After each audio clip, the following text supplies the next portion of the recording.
He'll throw it here, but we may see some more 540 variations. Look how high Jimmy is, though, on everything he does. So smooth. I talked about Koji relocating. Jimmy relocated himself. He moved out of the greater Chicago area, took his vert ramp with him. He's got a ramp very similar to this one. He lives on a horse farm with his wife Christina down in Ocala, Florida, and that's all this guy does. He's out there mowing lawns and riding bikes every single day.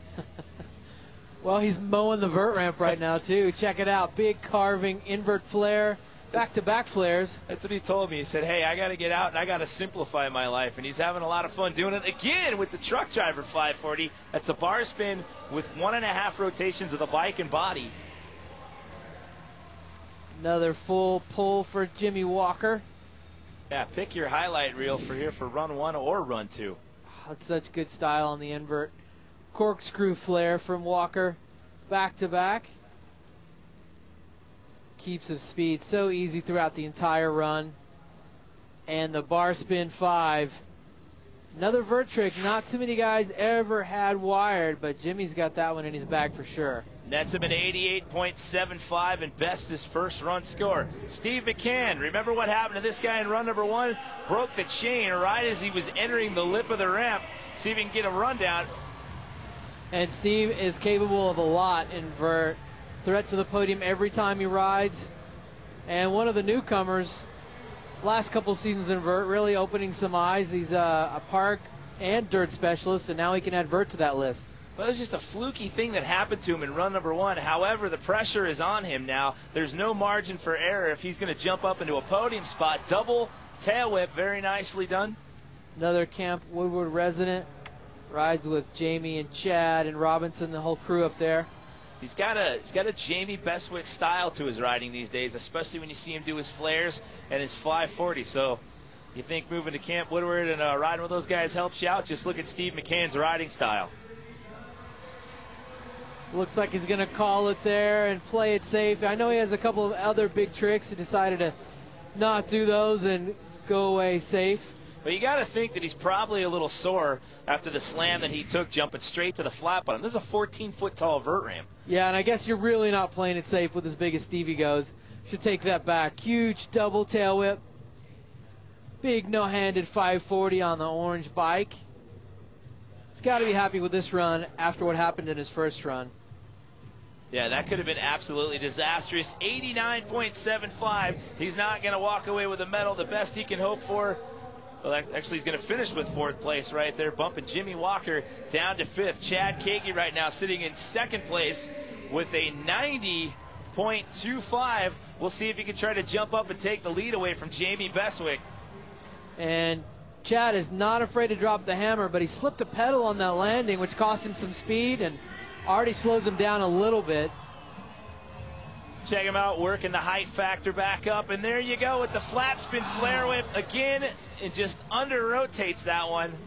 And I honestly think, you know, he slipped his pedal on that first landing, and he didn't have the height early in his run or as high as he wanted to go on that flare whip. Even a mistake early in your run can affect you later on. And he looks high enough there, but he was just rushing to get everything done and around in time to land it. And he's going to have to throw that run out. The best he can hope for is a silver medal. And Simon Tabron is due up next, and he could jump ahead right now. Literally just got a place in Manhattan Beach in Los Angeles. Moved in last week. It's definitely something I did for personal reasons, but I think it's going to help me in my riding so much, just being out on the West Coast all the time. All the guys I'm going to get to ride with out there, all my skateboarder friends, all the bike riders out there. Coco Zarita, who's such a good friend of mine. I'm going to ride out on the West Coast with him a heck of a lot, so I'm really excited about that. Like, he and I just feed off each other really, really well. And then just being in the US all the time, there's guys like Chad Kagi, he's one of my best friends, so I'll get to go hang out with Chad a lot more than I do right now. All the crazy ramps that are out there, I think it can only be a good thing. It's the difference between all the transatlantic traveling I've been doing for years to actually being in the US all the time and able to just hop on a plane to whatever state to ride with whoever, whenever. The weather is going to be so much better than the English drizzle and rain and cold, and I'm definitely looking forward to my first winter in California.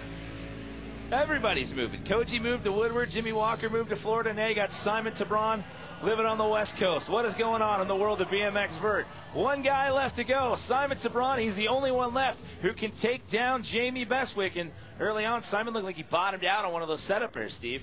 Yeah, just a little bit of a bottom air, lost some speed, but gets right back into it with a huge alley-oop 540 no-handed.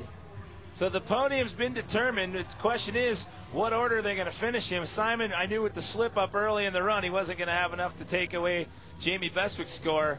But it looks like Chad Kage's silver medal is going to be secure with Simon popping out of the ramp early on. I don't know what was going on there. What do you think? Maybe sizing up back-to-back 900s with how he was trying to pump those huge setup airs? I think he knew after he bottomed that one wall that he just wasn't going to be able to get back and do everything he wanted to in his run to really threaten Chad or Jamie. So why not call it? He rides home safe. Yeah, safety first. You see his body language. He got on the deck and looked across, I believe, at Chad Kage like, what happened? That is so huge. Simon has the alley-oop 5s wired. Takes his hand off for some extra difficulty. Turn down 540. Clicks it all the way. Perfect style from Simon. So Simon throwing that one out. He is going to walk away with a bronze medal. Chad Kage is safe with his first run score of 90.25. That's going to give him the silver, and that means yet again on the LG Action Sports World Championships of BMX Vert that we are going to see a glory run out of Jamie Bestwick. It's almost getting played out using that term when it comes to this guy, but hey, when you're this good, it happens time and time again. I said it earlier, the most dominant vert rider in BMX these days. And here we go. He's just going to lay it all on the line for the fans here inside Key Arena. Well, he's used to doing these, Jimmy, but he does not lay up at all. Check out the height. Higher than in his first run. Giant alley-oop downside tail whip. And again, the downside whips just absolutely blow me away. You don't ever see anyone do that trick that high. It was an alley-oop regular tail whip to downside whip to X-up flare. I mean, big bangers back to back. It's just insane to watch this guy ride. Opposite turn down flare.